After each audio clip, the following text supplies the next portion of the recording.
రాష్ట్రంలో నూతన విద్యా సంవత్సరం ప్రారంభం కానున్న నేపథ్యంలో విద్యారంగంలో సమూల సంస్కరణలు చేపట్టాలని ఏపీ ప్రైవేట్ టీచర్స్ ఫెడరేషన్ అధ్యక్షులు డాక్టర్ ప్రసన్న, ఏపీ సీఎల్సీ అధ్యక్షులు పి శ్రీనివాస్ డిమాండ్ చేశారు.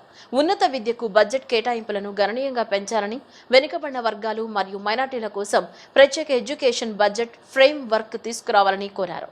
విద్యాసంస్థల్లో సమానత్వం, పారదర్శకతను కాపాడేందుకు అందరూ కలిసికట్టుగా పోరాడాలని వారు పిలుపునిచ్చారు. విజయవాడ గాంధీనగర్ ప్రెస్ క్లబ్ నందు రాష్ట్రంలో నూతన విద్యా సంవత్సరం ప్రారంభం కానున్న నేపథ్యంలో విద్యారంగంలో సమూల సంస్కరణలు చేపట్టాలని డిమాండ్ చేస్తూ students Islamic organisation of India Andhra Pradesh శాఖ కీలక సమావేశాన్ని ఏర్పాటు చేసింది. ఈ సందర్భంగా ఏపీ ప్రైవేట్ టీచర్స్ ఫెడరేషన్ అధ్యక్షులు డాక్టర్ ప్రసన్న, ఏపీసీఎల్సీ అధ్యక్షులు పి శ్రీనివాస్ మరియు అమీర్ ఫహాద్ మాట్లాడారు. ఉన్నత విద్యకు బడ్జెట్ కేటాయింపులను గణనీయంగా పెంచాలని, వెనుకబడిన వర్గాలు మరియు మైనారిటీల కోసం ప్రత్యేక ఎడ్యుకేషన్ బడ్జెట్ ఫ్రేమ్ వర్క్ తీసుకురావాలని డిమాండ్ చేశారు. ముఖ్యంగా విద్యా సంస్థలో పెరిగిపోతున్న సంస్థాగత వివక్షను అరికట్టేందుకు రోహిత్ వేముల చట్టం మరియు బలమైన వివక్ష వ్యతిరేక చట్టాన్ని అమలు చేయాల్సిన అవసరం ఉందని స్పష్టం చేశారు. ఈ కార్యక్రమంలో పలువురు ప్రముఖులు పాల్గొని యూజీసీ కొత్త మార్గదర్శకాల వల్ల కలిగే నష్టాలను మరియు విద్యారంగంలో సవాళ్లను విశ్లేషించారు. విద్యాసంస్థలో సమానత్వం, పారదర్శకతను కాపాడేందుకు అందరూ కలిసికట్టుగా పోరాడాలని వారు పిలుపునిచ్చారు. అకాడమిక్లో చాలా లోపాలు ఉన్నాయని నీతి ఆయోగ్ గారు నిన్న కూడా కమిటీలో ఇచ్చారు. దాన్ని బేస్ చేసుకొని విద్యా వ్యవస్థ ఎలా ఉంది ఏంటనేది ఒక 2 minutes ఎక్స్ప్లెయిన్ చేస్తానండి. ప్రైవేట్ స్కూల్స్, ప్రభుత్వ బడులు, ఈ రెండింటి మధ్య వ్యత్యాసంలో ప్రభుత్వ బడులు అనేది ఆటోమేటిక్గా పాఠశాలలే కానీ కళాశాలలే కానీ తగ్గుతూ వస్తున్నాయి. మరి ఈ విధంగా తగ్గటం మూలాన గ్రామీణ ప్రాంతాల్లో సామాన్య ప్రజలకి, విద్యార్థులకు అందాల్సిన విద్యనే దూరం అవుతుంది. కార్పొరేట్ వ్యవస్థ అనేది ఎక్కువైపోతుంది. దీనికి ప్రజలకి ప్రభుత్వ బడులు ఎందుకు తగ్గుతున్నాయి అంటే వసతులు సరిగ్గా లేవని, ఫెసిలిటీస్ లేవు, స్కిల్స్ లేవని అన్నారు. క్వాలిఫైడ్ టీచర్స్ ఉన్నది ప్రభుత్వ బడుల్లోనే కదా. విద్యా వ్యవస్థ బాగుండాలి అంటే ప్రభుత్వ బడులే బాగుండాలి కదా. మరి దాని మీద ప్రభుత్వం కూడా ఖర్చు అనేది ఎక్కువగా చేయాలని ఈ సందర్భంగా తెలియజేస్తున్నాము. మన దేశం 4.6 జీడిపి లెవెల్స్ ప్రకారమే మాత్రమే ఖర్చు చేస్తుంది. ఇతర కంట్రీస్ అయితే 5.6, 5.4 కంట్రిబ్యూషన్ చేస్తూ ఉన్నాయి విద్యా వ్యవస్థ మీద.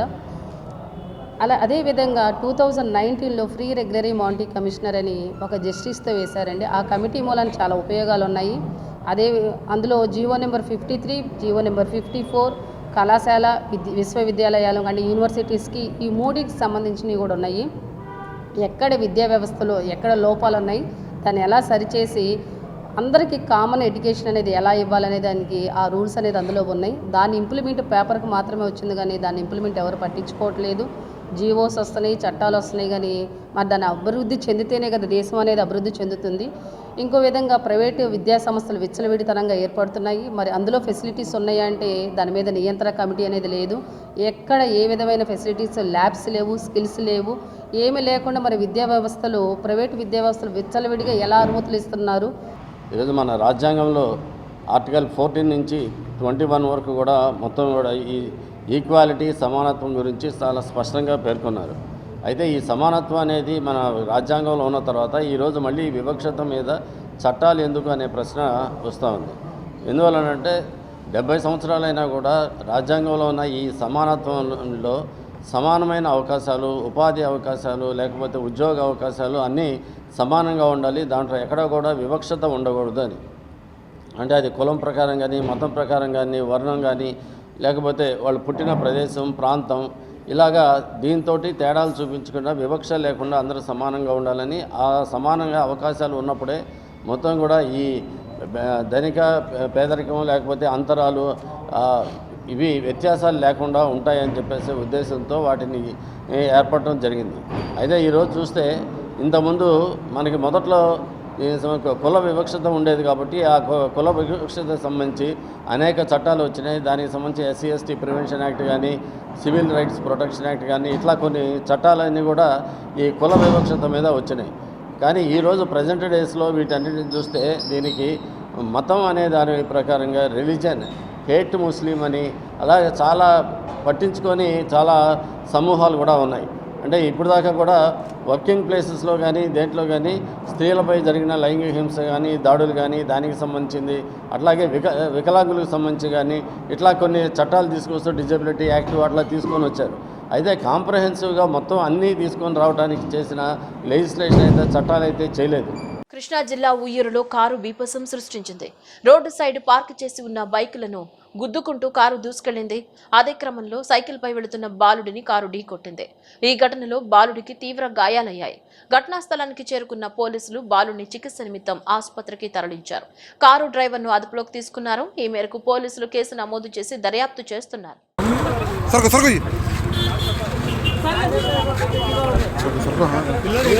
हॉस्पिटल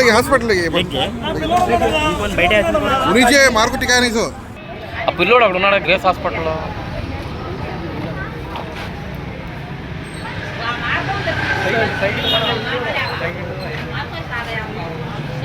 సైకిల్ షాపు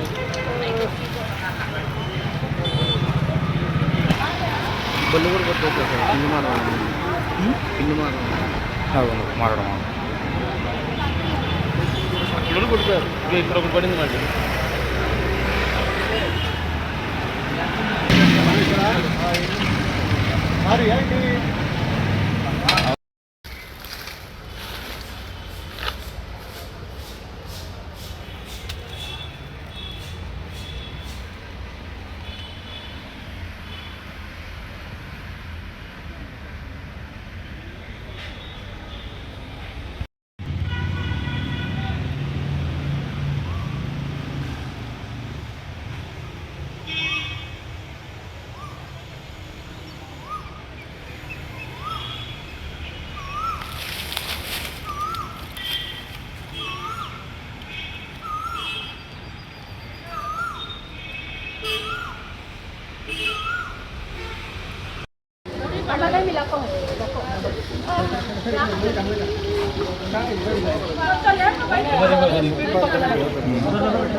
ఉర్దూ భాషాభివృద్ధికి కృషి చేసిన వారిలో సీఎం చంద్రబాబు నాయుడు ప్రథమ స్థానంలో నిలుస్తారని ఉర్దూ అకాడమీ చైర్మన్ ఫారూక్ షుబ్లీ అన్నారు.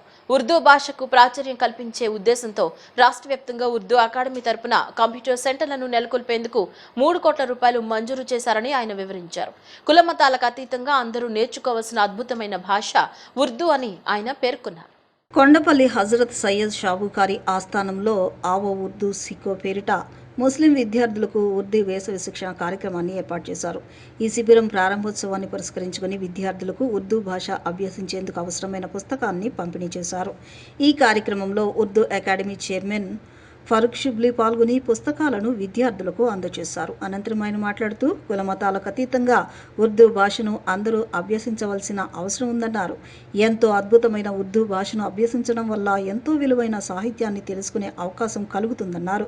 ఇప్పటి వరకు రాష్ట్రంలో ఉర్దూ భాషాభివృద్ధి కోసం కృషి చేసిన వారిలో సీఎం చంద్రబాబు నాయుడు మొదటి స్థానంలో నిలుస్తారని పేర్కొన్నారు. ఉర్దూ భాషకు ప్రాచుర్యం కల్పించే ఉద్దేశంతో రాష్ట్ర ప్రభుత్వం తరపున వేసవి శిక్షణా శిబిరాలు ఏర్పాటు చేసి ఆవో ఉర్దూ సీకో పేరిట పుస్తకాలను ప్రచురించి అందచేయడం అభినందనీయమన్నారు. ఇందుకోసం ప్రభుత్వం తరపున 3 కోట్ల రూపాయలను మంజూరు చేసిన ఘనత సీఎం చంద్రబాబు నాయుడుకే దక్కుతుందని అన్నారు. అందరూ ఈ అవకాశాన్ని సద్వినియోగం చేసుకుని ఉర్దూ భాషను అభ్యసించాలని ఆయన సూచించారు. కొండపల్లి హజరత్ సయ్యద్ షాబుకారి దర్గా ఆస్థాన బాబా అల్తాఫ్ రాజా మాట్లాడుతూ తెలుగుదేశం పార్టీకి చెందిన వ్యక్తి కాకపోయినప్పటికీ ఫరూక్ షుబ్లీని ఉర్దూ అకాడమీ చైర్మన్గా నియమించిన చంద్రబాబు నాయుడుకి ధన్యవాదాలు తెలిపారు. ఇది సీఎం చంద్రబాబు నాయుడు ముందు చూపుకు అనుభవానికి నిదర్శనమని వ్యాఖ్యానించారు. ఉర్దూ అకాడమీ చైర్మన్గా భాష పట్ల బాధ్యత గల షుబ్లీని నియమించడం వల్ల ఉర్దూ భాషాభివృద్ధికి ఎంతో ప్రయోజనం కలుగుతుందన్నారు. తెలంగాణ ప్రభుత్వ లోగోలో ఉర్దూ భాష ఉన్నట్లుగానే ఆంధ్రప్రదేశ్ లోగోలో కూడా ఉర్దూ భాషను చేర్చాలని, తెలుగు, ఇంగ్లీష్ భాషల తరువాత విశిష్టత గల ఉర్దూ భాషను సముచిత ప్రాధాన్యత ఇవ్వాలని కోరారు. సీఎం చంద్రబాబు నాయుడు, మంత్రి నారా లోకేష్, తొండెపు దశరథ జనార్దన్లకు అల్తాఫ్ రజా ధన్యవాదాలు తెలిపారు. ఈ కార్యక్రమంలో పలువురు ఉర్దూ భాషాభిమానులు, ముస్లిం మత పెద్దలు, విద్యార్థులు పాల్గొన్నారు. ఆంధ్రప్రదేశ్ రాష్ట్రంలో ఉర్దూ భాష గుర్తింపు తెచ్చినటువంటి నారా చంద్రబాబు నాయుడు గారు చాలా సంతోషకరమైనటువంటి విషయం. ముందు చూపున్నటువంటి, ఎందుకంటే అనుభవజ్ఞులు ఎక్కడో అభివృద్ధి అక్కడే అన్నారు. అభివృద్ధి చెందాలంటే అనుభవం కావాలి. ఆ అనుభవంతో కూడినటువంటి నారా చంద్రబాబు నాయుడు గారు ముందు చూపుతో ఉర్దూ భాషకు గుర్తింపు రావాలంటే ఎవరిని ఎన్నుకోవాలని, పార్టీ సభ్యత్వం తీసుకోకపోయినా కూడా పార్టీకి సానుభూతిపరుడుగా ఉన్నటువంటి ఒక వ్యక్తిని ఎన్నుకొని రాష్ట్రానికి ఉర్దూ భాష బాధ్యతలు అప్పచెప్పారు.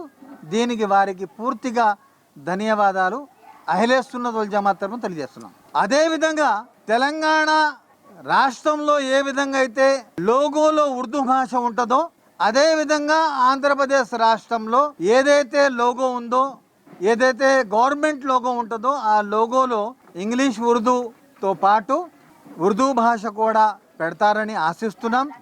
అది కూడా ఉర్దూ అకాడమీ చైర్మన్గా ఉన్నటువంటి ఫారూక్ షుబ్లీ గారి ఆధ్వర్యంలోనే ఈ కార్యక్రమాన్ని విజయవంతంగా చేస్తారని చెప్పి నారా చంద్రబాబు నాయుడు గారికి, నారా లోకేష్ గారికి, అదేవిధంగా ఎన్ఎండి ఫారూక్ గారు మైనార్టీ మంత్రివర్యులకు, అట్లాగే వెనకుండి పూర్తిగా నడుపుతున్నటువంటి సింహం టీడీ జనార్దన్ గారికి పూర్తిగా ధన్యవాదాలు తెలియజేసుకుంటూ సెలవు తీసుకుంటున్నాం.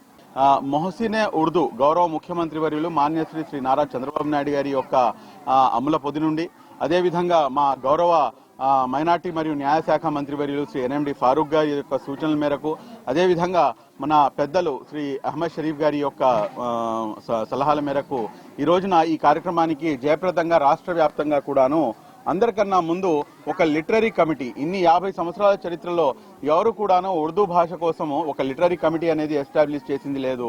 అందరికన్నా ముందు ఒక లిటరరీ కమిటీ ఎస్టాబ్లిష్ చేసి దాని తర్వాత ఈ యొక్క ఫస్ట్ పుస్తకం, అంటే ఈ 50 సంవత్సరాల చరిత్రలో ఉర్దూ భాషాభివృద్ధి కోసము ఎంతమంది ఏ రకంగా పాటుపడ్డారనేది ఇది అదొక్కటే నిదర్శనం.